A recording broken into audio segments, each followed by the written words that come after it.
59주기 추모 예배를 드리게 하시니 감사합니다.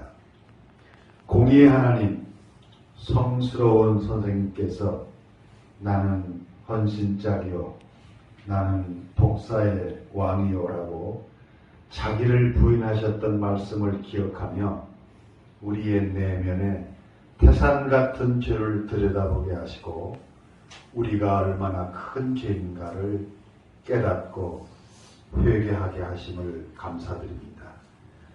독생 성자를 보내시어 우리를 죄에서 구원해 주시는 하나님 아버지, 주님 저로 하여금 항상 죄인됨을 기억해 하옵소서. 주님 저로 하여금 항상 저의 약함을 기억해 하옵소서. 이 두 가지 위로가 제 자랑이 되나이다. 성령의 역사로 참으로 주를 우러러보는 이들을 주님 구원만 믿고 바라게 하소서. 선생님의 기도 속에 구원의 길은 오직 예수님께만 있음을 깨우쳐 주셨음을 감사드립니다. 세상이 줄 수 없는 기쁨을 주시는 하나님, 오 기쁘다, 오 기뻐, 오매 못 참겠네. 아이고 기뻐, 아이고 기뻐, 오 기쁘다 못 참겠네. 이 기쁨을 종로 내거리에서 나가 전하고 싶네.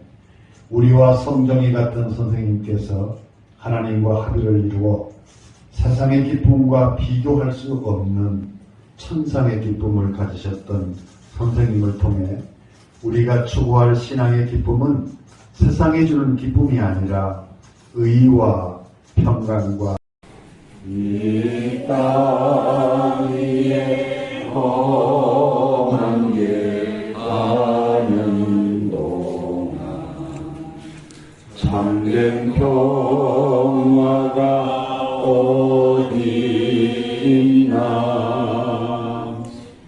우리 모두 다 예수를 친구 삼아 참 평화를 누리겠네. 그래서 하나님께서는 사실 하나님 자신이잖아요. 근데 우리가 똑같은 사람으로 이 땅에 보내주셨습니다. 그래서 우리는 그리스도를 바라봄으로 그리스도를 통하여 그리스도 안에서 잃어버린 인격을 회복할 수가 있습니다. 그래서 이 인격을 회복할 때 비로소 사람 되는 겁니다. 이 선생님이 이렇게 말씀하셨습니다. 믿으시는 목적이 무엇인가요? 예수님의 참 인격을 본받는 일입니다. 인격이란 사람된 자격이란 뜻입니다. 사람마다 인격을 가졌으나 낮고 천한 인격입니다. 가장 고상하고 훌륭한 인격은 예수님의 인격밖에 없습니다. 초월의 길, 거기에 있는 말씀입니다.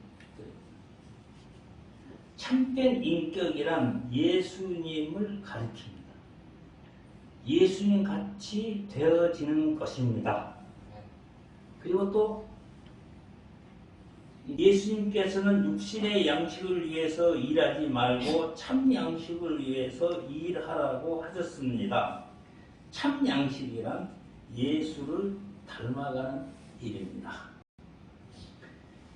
저는 여기 참 양식이란 예수를 닮아가는 일입니다. 저는 이 말씀이 참 마음에 와 닿습니다. 사람 사는 데는 떡과 말씀이 같이 가야 돼요. 이게 같이 먹어야 사람 사는 거예요. 떡으로만 사는 것이 아니라 하나님의 입으로부터 나온 말씀으로 산다 그러지 않았습니까? 이 떡만 먹으면 인격이 갖춰지지 않죠. 음식만 먹으면 이 선생님이 말씀하신 사람이 되지 못하죠. 말씀도 먹어야 되는 거죠. 그래서 하루 세 끼 먹는 이 식사도 참 양식이다. 예수 닮아가는 일이다. 참 양식은 예수를 닮아가는 일이다. 전 이 말이 너무 좋습니다. 예, 너무 좋습니다. 예, 오늘 성경 말씀에 못된 열매 맺는 좋은 나무가 없고 또 좋은 열매 맺는 못된 나무가 없느니라.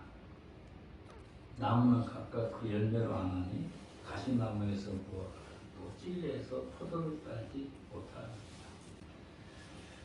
여기 보면은 좋은 나무, 못된 나무 이렇게 이제 비유로 말씀하셨습니다. 이 좋은 나무는 무화과 또 포도.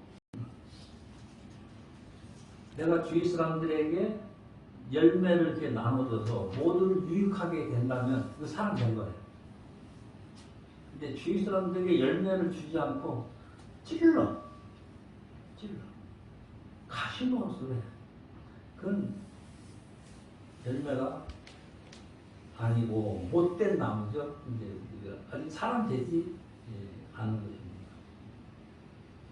그러니까 우리는 좋은 나무가 돼요. 열매 맺는 좋은 나무. 이 나무가 되는 게 뭔 놈이야? 사람 되는 게 뭔 거예요? 사람 되는 거.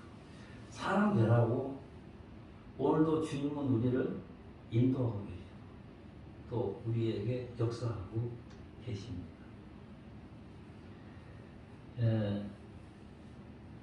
그러니까 사람은 인격을 갖춰야 된다고 했죠. 인격이란 사람 된 자격이다. 이 선생님의 말씀입니다. 근데 그 사람이 정말 사람 된 자격을 갖춘 인격자냐, 그것에 대해서 이현필 선생님은 이렇게 말씀하셨습니다. 인격은 첫째 무엇으로 알 수 있을까요? 책임을 잘 느끼는 것을 보아서 알 수 있습니다. 책임을 잘 느끼는 것. 책임을 느끼지 않는 이는 인격 수양이 안 돼요. 짐승과 방가. 자기의 말과 행동이 어떠한 영향을 일으키는 것을 잘 살펴서 말과 행동에 대한 책임을 느끼지 않으면 인격을 갖췄다고 말할 수 없습니다. 또 이어서 또 이렇게 말씀하십니다. 책임이란 뜻은 자기의 말과 한 행동이 다른 사람에게 어떤 영향을 주는지를 똑바로 알아서 거기에 대한 나쁜 결과나 좋은 결과를 자기의 것으로 잘 인식하는 마음입니다. 또 이렇게 설명했습니다. 자기의 한 일과 한 말이 나쁜 영향을 주지 않고 유익된 영향을 주도록 힘쓰는 것이 인격 수양입니다. 자기의 한 말이 다른 데 유익을 주도록 하는 것이 수양입니다. 자기의 행동이 다른 데 해를 주지 않고 유익을 미치도록 하는 것이 수양입니다. 그래서 그 사람이 정말 인격자냐? 어떻게 알 수 있느냐? 책임을 느끼는 것을 보아서 알 수 있다.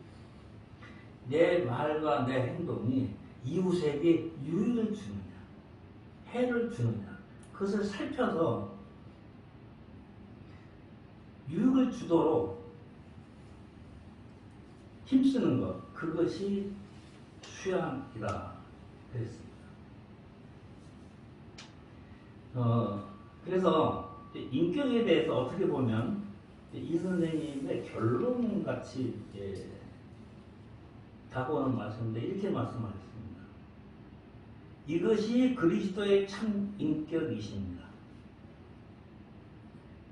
이런 말씀 드리기 전에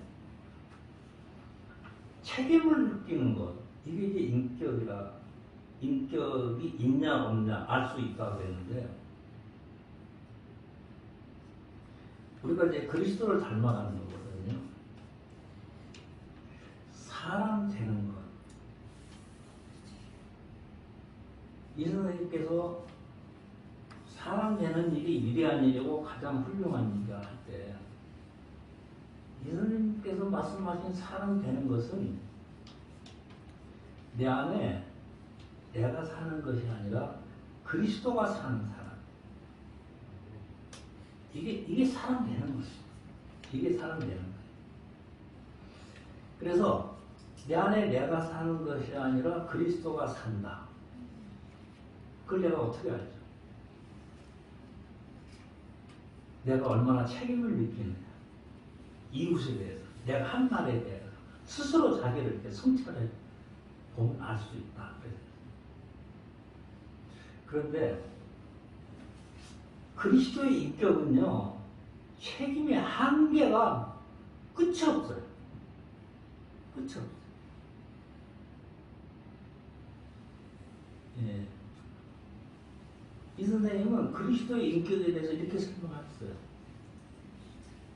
이것이 그리스도의 참 인격이십니다. 예수님께서 우리의 약함을 담당하시사 내가 맞을 매를 대신 맞아주시고 내가 당할 고생을 대신 당하시고 내가 당할 욕과 부끄러움을 대신 당하사 십자가에 죽으신 것입니다. 이게 그리스도입니다. 이게 참 사랑입니다.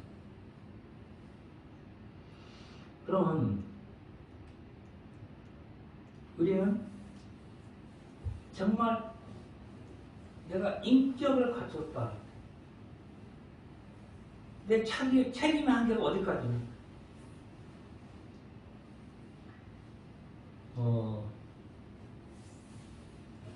우리의 인격이 다른 사람 대신 내가 매맞고 다른 사람 대신 내가 욕을 먹고 다른 사람 대신 내가 부끄러움을 대신 짊어질 수 그리스도 이름으로 그럴 수 있으십니까?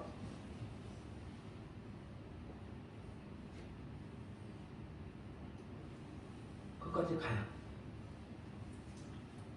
그까지 가요. 그래서 그리스도와 함께 십자가에 나 자신을 못 박는 거죠. 그리스도와 함께 십자가를 못 박았다. 갈라디아서 2장 20절에 있지 않습니까? 내가 그리스도와 함께 십자가에 못 박혔나니. 그런데 이제는 내가 사는 것이 아니요 내 안에 그리스도께서 사시는 것이야. 저는 이 갈라디아 2장 20절이 모든 그리스도인의 현주소라고 생각합니다. 오판 장로님은 저에게 갈라디아서 2장 20절을 설명하시고 이렇게 말씀하셨어요. 이게 믿음일세. 이게 믿음일세. 말씀 가운데 내가 그리스도와 함께 십자가에 못 박혔다. 이 의미는 첫째는 이겁니다. 나는 죄인이다라는 고백입니다. 그때 우리는 그리스도와 함께 십자가에 못 박힙니다. 그리고 두 번째, 한 걸음 더 나아가면 내가 그리스도와 함께 십자가에 못 박혔다는 의미는 내 형제가 당할 고통, 내 형제가 맞을 매, 내 형제가 받을 멸시 천대를 그리스도 이름으로 내가 받아들여요. 그러면 그 사람에게서 그리스도가 보입니다. 그때 그리스도의 향기를 이렇게 바라는 거죠. 그때야말로 내가 사는 것이 아니라 내 안에 그리스도가 사는 것이다. 예, 처음에 말씀드린 대로 사람 되는 거 진짜 참 사람 되는 거. 지금 이 시대는 이런 참 사람이 필요해요. 너희 하늘에 계신 너희 아버지의 온전하신 같이 너희도 온전하라. 하늘에 계신 너희 아버지의 온전하신 같이 너희도 온전하라. 우리가 어떻게 하면 온전할 수 있나요? 이 이 분명한 것은 이제 온전하게 되는 길은 내가 무엇을 행해서 온전하게 되는 그 없습니다. 우리가 뭘 하면 하나님 온전할 수 있습니까? 그러나 하나님께서 예수님께서 너희 아버지의 온전하신 같이 너희도 온전하라 하신 것은 할 수 없는 것을 하라고 하시지 않으셨습니다. 할 수 없는 것을 하라고 그러면 이것은 우리 시험에 빠뜨립니다. 할 수 있습니다. 어떻게? 이런 거 아니에요. 뭐 선한 일을 하고 무슨 공로를 세우고 뭐 그래서 내가 온전하게 되니까 또 어떻게 보면 성품이 착해져서 온전하게 된다. 제가 볼 땐 그것도 아니에요. 하나님 아버지의 온전하신 같이 온전한 길은 딱 두 가지. 그것이 이엠 선생님 기도. 주여 나로 하여금 항상 죄인됨을 깨닫게 하옵소서. 내가 죄인임을 깨닫는 시간이 가장 행복한 것은 주께서 가까워지는 까닭이었어요. 내가 뭘 해서 주님이 가까워지는 것 아니에요. 여러분, 예수님 산상보관에 있는 거 있지 않습니까? 내가 죄인임을 예언했습니다. 귀신 쫓아냈습니다. 기적을 행했습니다. 제가 볼 때 그분이 거짓말은 절대 하지 않았다고 저는 봅니다. 예언은 설교거든요. 귀신 쫓아내고 기적 행하고 요 세 가지는 그 당시 교회 성도들이 최고로 선망하는 그런 항목이에요. 그걸 했어요. 그런데 예수님은 그 다음에 뭐라고 했습니까? 내가 너를 도무지 알지 이 악한 내게서 떠나가라.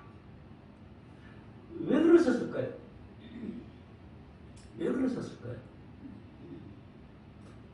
왜 그랬을까? 그 대답을 저는 그 주님이 책망하는 그 말 가운데 답이 있다고 생각해요.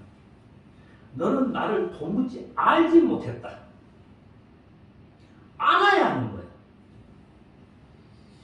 안다는 단어는요, 성경에서 안다는 단어는 머리가 아닙니다. 교제, 이게 하나됨이에요. 맛보아 알지어다. 아, 이 맛이야. 뭐 책에 이건 이런 맛이고 뭐 건강에 좋고 그래서 시험 보면 답 쓸 수 있는 거 그거 아는 거다. 답 못 써도 아, 이 맛이야. 이 맛이야. 그 맛에 내가 사로잡히고 평생 그 맛 잊지 못해. 이게 하는 거예요. 근데 책망할 때 예언했어. 귀신 쫓아냈어. 능력 행했어. 이건 행했지만 너는 나를 알지 못했어. 난 이거 굉장히 중요하다고 생각해. 내가 하나님 알까? 여러분 생각해 보세요. 어렸을 때 내가 하나님에 대한 어떤 뭐 개념이라도 생각. 지금 내가 하나님에 대한 생각 다르습니다. 다르습니다. 늘 이렇게 깨져요. 이 깨지는 게 뭐냐? 성숙해가는 거예요. 성숙하게 하는 거예요. 그래서 내가 하나님을 논하는 대상이야. 논할 수가 없어요. 그 유대 신학자 아브라함, 요소, 헷셀이라는 신학자가 한 말인데, 철학자에게 하나님은 객체이지만 기도하는 사람에게 하나님은 주체다. 맞아요. 철학자에게 하나님은 객체야. 내가 논해. 신론, 기도론.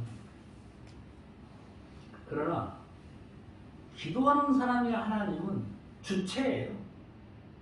하나님은 내가. 나는 하나님만. 이게 아는 거예요.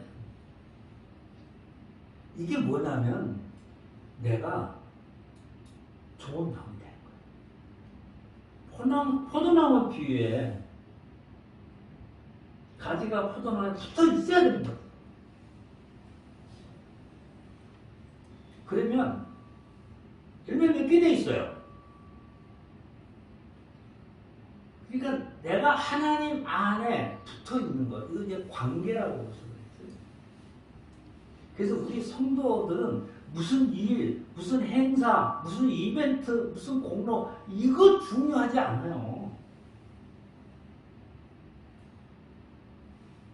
내가 어디 있느냐가 이게 중요해요. 내가 어디 있느냐. 그리스도와 하나, 그리스도 안에 있느냐예요. 그러면 열매 맺게 하시는 이는 주님이세요. 주님이 열매를 나를 통해서 맺게 하시는 거예요. 나는 포도나무며 너희는 가지라. 너가 내 안에 있고 내가 너 안에 있고 너가 내 안에 있고 열매를 많이 맺고 너희들이 열매를 많이 맺으면 하나님께 영광이요 너희는 내 제자가 되리라 그랬어요. 우리 그리스도인들에게 하면 된다는 사고방식은 굉장히 위험한 사고방식. 열심히 그냥 그거면 다 되는 거예요. 근데 하나님 뭐라? 나 너무 몰라. 나 너무 몰라. 좋은 나무가 돼. 좋은 나무. 포도나무 가지가 포도나무에 붙어 있는 거지. 문을 열면 내가 들어가서 너는 나로 더불어 먹고 나는 너로 더불어 먹고 이게 이루어지는 거죠. 여기 모이신 분들은 이현필 선생님의 제자들입니다. 이건 본이 내 의견과 상관없이 하나님께서 연필 제자로 만쳐놓으셨습니다. 내가 이현필 선생 제자가 돼서 이 선생님께 누를 끼쳤느냐 안 끼쳤느냐 이건 두 번째 문제고요. 나의 정체는 이 선생님의 제자입니다.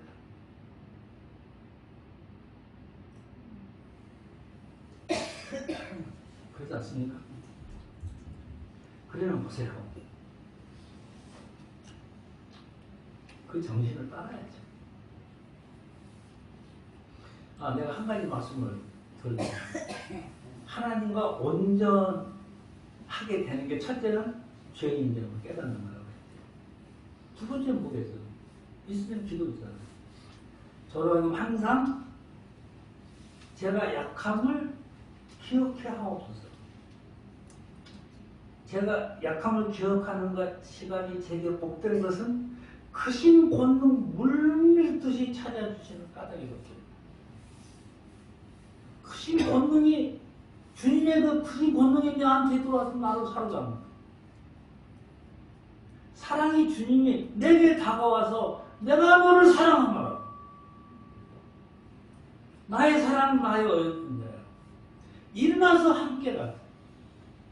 그 뜨거운 사랑을 내게 전해주신 그 순간이 언제냐면 나는 죄인이다라는 것을 깨닫는 겁니다. 우리는 그렇게 해서 하나님의 온전하심에 이룰 수 있습니다. 내 노력, 내 의지, 그것으로 되는 거 아닙니다. 회개의 눈물 한 방울이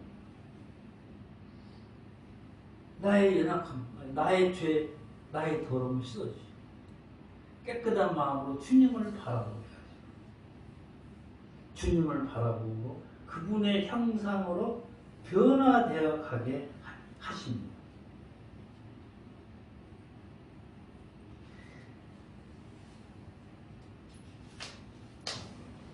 고린도후서 3장 18절에 보면요. 17절에 이런 말씀이 있어요. 하나님 영은 진리시니 영이 있는 것보다 자유합니다. 내가 그대로 암송하지 못하는 그런. 그리고 이제 18절에 이렇게 되어 있어요. 우리는 뭐 제가 지금 읽는 것은 세 번역입니다. 뭐 내용은 개혁 개정과 똑같습니다. 우리는 모두 노후를 벗어버리고 주님의 영광을 바라봅니다. 이렇게 해서 우리는 주님과 같은 모습으로 변화하여 점점 더 큰 영광에 이르게 됩니다. 이것은 영이신 주님께서 하시는 일입니다.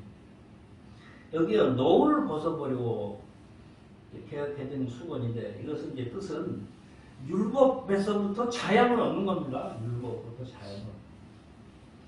주님의 영광을 바라봅니다. 이게 고린도후서 3장 18절인데 고린도후서 4장 4절에 보면 이제 그 세 번째로 이렇게 되어 있습니다.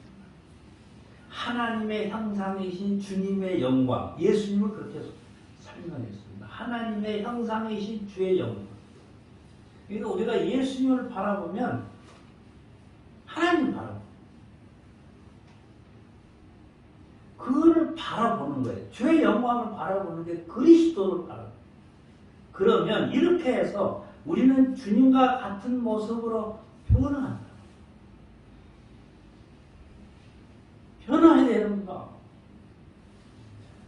변화되셔야 됩니다. 우리 이 모습으로는 안 됩니다. 이 모습으로 천국 안 갑니다. 못 갑니다.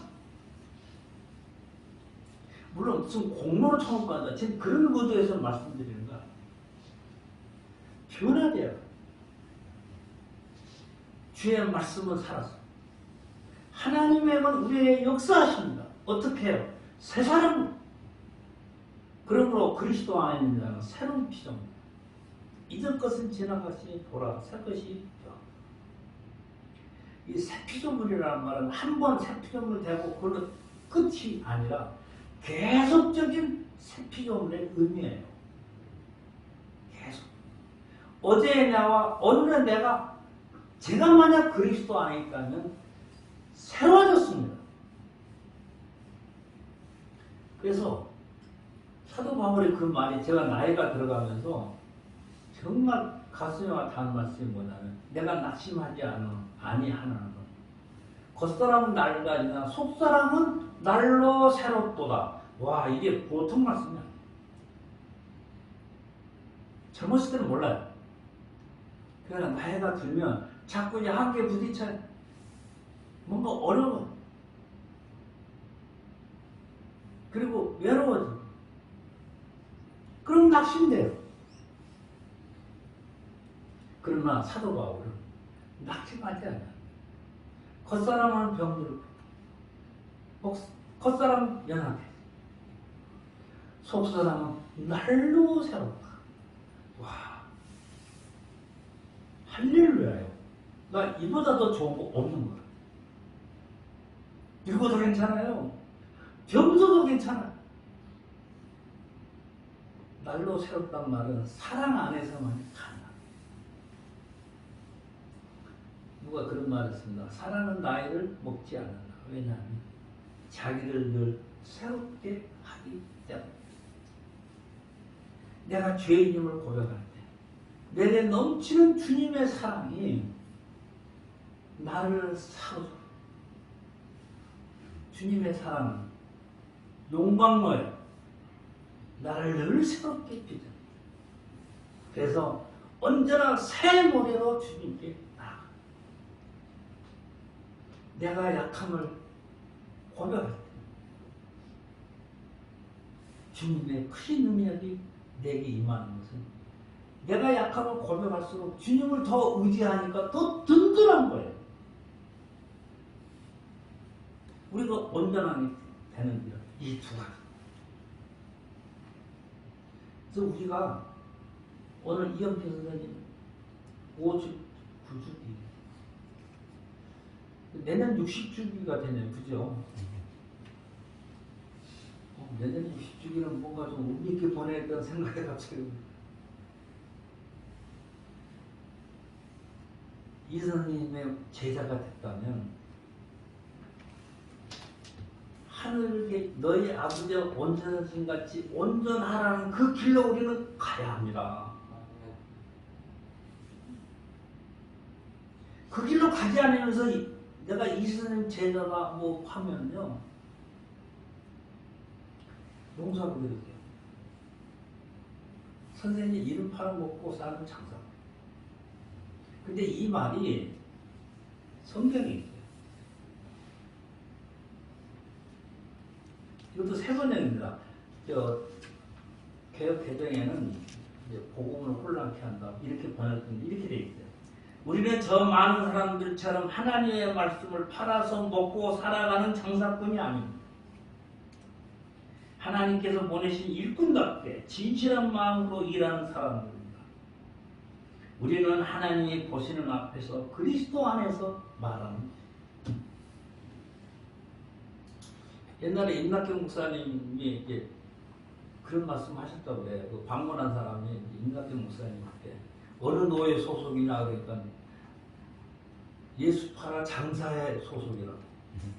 근데 그때는 그냥 농담으로 들었는데 우리가 이선생님의 제자이면서 너희 하늘아버지의 온전같이 온전하라 이 길로 가지 않고 이렇게 있다면요 회개하셔야 돼요.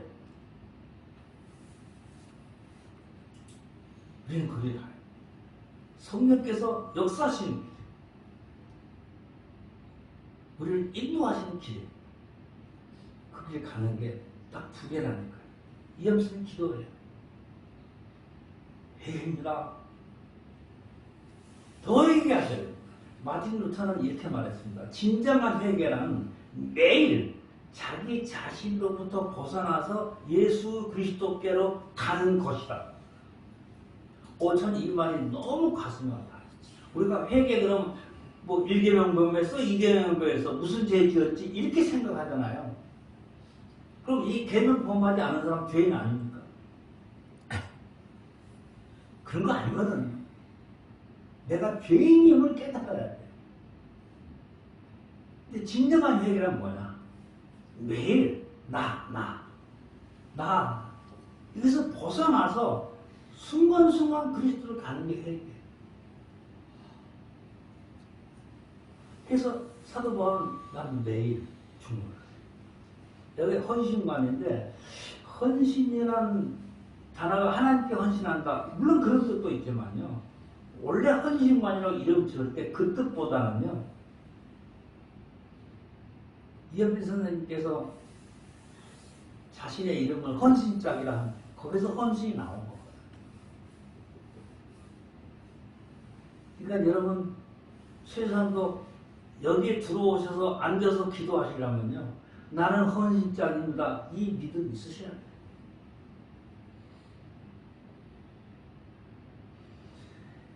그리고 나는 약한 자다. 우리 서로가 서로에 대해서도요. 이렇게 자기를 드러내려 하고 뭐 이런 여기서는 여러분에게 뭐 해당되는 말이 아니겠지만 사람들이 모이면 어떻게 자기를 드러내려 피곤하고 힘들어요. 내 약한 것 그냥 그대로 시인하면 너무너무 편해요.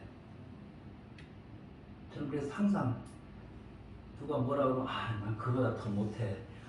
얼마나 마음 편한지 몰라요.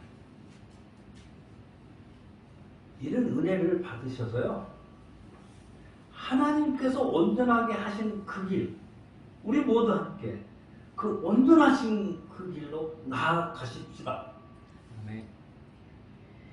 그 순결의 길, 초월의 길 보면요. 동방원에 대해서도 언급을 하셨어요.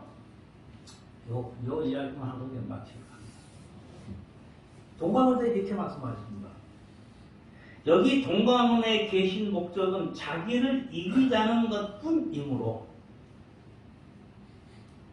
동방원에 계신 목적은 자기를 이기자는 것뿐이다. 이므로 그 목적을 이루기까지 밤낮 편치 못할 것입니다. 이 목적을 이루기 위해서 애쓰란 말입니다. 늘 주님 도우심을 받고 승리하여 기쁨이 있고 그 외에 다른 기쁨은 토사이므로 만족치 않을 것입니다. 주님 도우심으로 그것이 기쁨이 내 기쁨입니다. 아까 우리 기도하시는 명목사님 몸에 기쁜 거 뭐 기도를 들으면서 아 이거 설교 다 했네. 그 기도가 너무 와닿았습니다. 여기 하나님 함께 계신다. 내가 하나님과 더불어 살고 있다. 이것이 나의 최고 기쁜 거예요. 그리고 또 이현 선생님 동감을 이렇게 말씀하십니다. 이것은 병상에서 필담으로 쓰신 말씀입니다. 계획해서 말씀드리자면 동감한 분들이 너무나 물질의 구애를 받으시고 마음 단속들은 등한시하는 것은 서글픈 노릇이었습니다. 이게 좋죠. 자기를 이기고 오직 하나님으로 인해서 기뻐해야 될 텐데 물질의 구애를 받고 마음 단속들을 등한시하는 것은 서글픈 노릇이야. 그 순결의 초월에 있어요. 어디에 써있냐 물어보면 제가 가르쳐줄게요. 몇 페이지까지 더 제가 좀 주제 넘게 말씀드리는 것 같은데 이혁필 선생님은 우리를 향해서 그리스도를 가르치셨습니다. 그리스도를 바라보라. 그리스도 안에서 새로워져라. 그리스도 안에서 사람 되라. 근데 그리스도를 안 보라고 이런 거 있잖아요. 손가락으로 달을 보고 저 달 봐. 그런데 달을 안 보고 손가락만 보는 거예요. 그런 제자가 돼서 안 된다는 거죠. 그러면 손가락 가지고 그분이 없으면 난 허무해. 이스라엘 백성이 그랬어요. 내내 모세가 백성들 인도했지 않습니까? 근데 시내산에 올라갔어요. 안 보여요. 그래서 이스라엘 백성이 한 게 뭐예요? 금송아지 생겼잖아요. 금송아지가 뭐예요? 돈이에요. 그리스도가 그리스도가 내 안에 살아요. 이 선생님, 이현배 선생님은 그리스도를 보여주시는 거예요. 우리는 그분을 통해서 그리스도를 발견해요. 정말 이 선생님 따라서 나를 철저히 부린다. 오직 그리스도. 그렇게 나갈 때 내가 스스로 노력해서 가능한 것이야. 하나님의 은혜가 한 너희 아버지 온전하시같이 나를 온전하게 하십니다. 그래서 여기 앉으신 우리 여기 이 숫자만이라도요 정말 온전하게 된다면요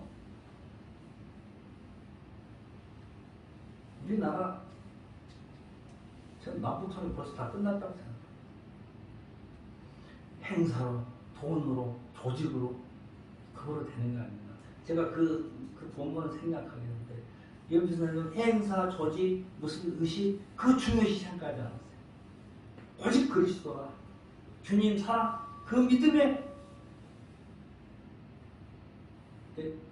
힘쓰라고 그랬습니다. 한 가지만 자꾸 기록했는데 사람의 제일 훌륭한 일은 자신이 사람 되는 것입니다. 다른 사람을 사람 되게 하는 것보다 또 자기가 사람 되는 일이 중요합니다. 우리 모두가요. 나 자신이 사람 되는 것이다. 여러분 이거 아시죠? 계란을 남이 깨면 후라이, 스스로 깨면 병아리. 스스로 깨는 게 뭐죠? 어미 닭 품속에서 한 21일 있는 거예요. 그러면 이제 그 노른자 흰자만 있는데 그것이 이상하게 거기서 부리가 나오고 날개가 나오고 병아리가 생기지 않습니까? 그럼 그 주둥이로 안에서 쪽쪽 쪼아요, 껍질을. 그러면 그 소리를 듣고 어미닭이 밖에서 같이 쪼죠. 그래서 껍질을 깨고 탁 나오지 않습니까? 그럼 병아리죠. 이것을 그 줄탁동시라고 그러죠. 이거 정말 환희의 순간이에요.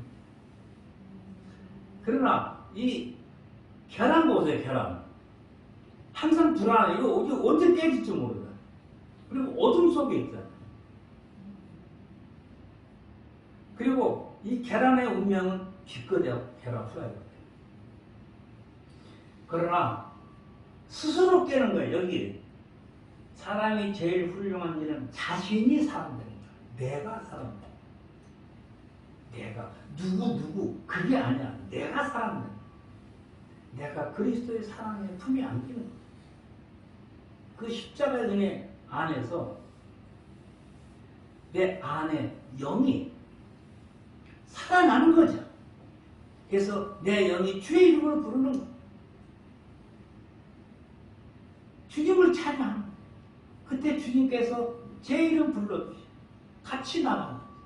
그래서 병아리가 되면 저는 병아리가 돼서 가장 행복한 것이 무슨 알도 낳고 또 여러분 이거 아시죠? 부화해서 난 닭만 알을 품을 수 있어요. 부화기에서 난 닭은 알을 못 품어요. 그래서 병아리가 가장 행복한 것은 제가 느낄 때는 어미 닭을 알아봐. 그래서 어미 닭이 가는 대로 따라가고 어미 닭의 사랑을 받아요. 나 이제 가장 큰 행복인 거야. 스스로 깨셔. 누구 의지하는 것이 아니라 또 누구 탓하고 원망할 것이 아닙니다. 우리 한 사람 한 사람이 말씀 안에 이 말씀은요 한마디로 말하면 하나님께서 나를 사랑하신다는 연애 편지예요. 말씀을 제대로 읽으시면 이 말씀에서 나를 향하신 하나님의 사랑을 맛보세요. 하나님의 사랑이에요. 그래서 우리가 이 애고랑이 껍질 있죠? 이걸 깨야 돼. 그래서 사람이 안 돼. 59주년 김 선생님 추도일을 맞이해서 저는 이렇게 결론적으로 말씀드리고 싶습니다. 우리 사람 되십시다.